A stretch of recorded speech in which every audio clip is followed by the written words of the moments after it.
嘛是车祸，昨透早4点外，伫高雄大寮发生的死亡车祸，一个55岁姓张的骑士呢，这个骑车经过台北的8号快速道路下骹的时，敢若是去搞到落入路中央的阿摩托角。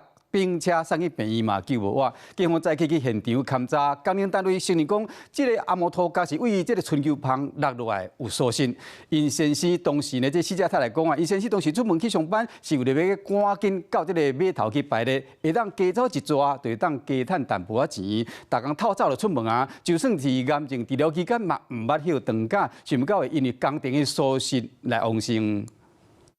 55岁张先生骑奥多麦向翘高链弹起来，规人冻摔在地，心脏嘛对咧定去送到病院过往，只是无事无悲，旋转翘高链。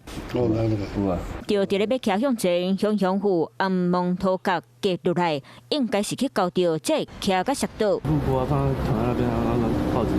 死亡车祸发生伫咧高雄大寮27号暗时4点左右，骑奥多麦民众牵拖落去，奥多麦车身嘛磨真侪船，边还有石头。警察追查来源发现暗蒙土地是为顶面跌落来，怀疑是边仔台北北桥墩维护工程。过当工搁一摆现场勘查，工程单位新进有疏失。上面。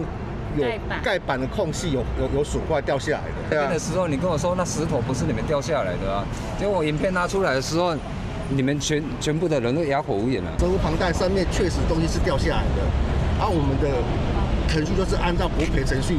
负责工程的公路局方面工务单人员承认春秋旁有石头，无去处理，才跌落来，互家属真生气个鼻痛。希望要还我老公一个公道。 他真的昨天他真的是惨死。爸爸就是出门上班，他就没有再回家了。家属讲，死者是驶大台车的驾驶，逐工天也未光就出门，敢若为着较早到码头排队，加驶一座车就当加赚钱。因为他真的很辛苦，而且他癌症才刚治好，他癌症期间他还是照常上班啊。 做工课认真，负责的好爸爸、好翁婿，要出门拍拼，煞撞着死劫，互家属拢无法度接受。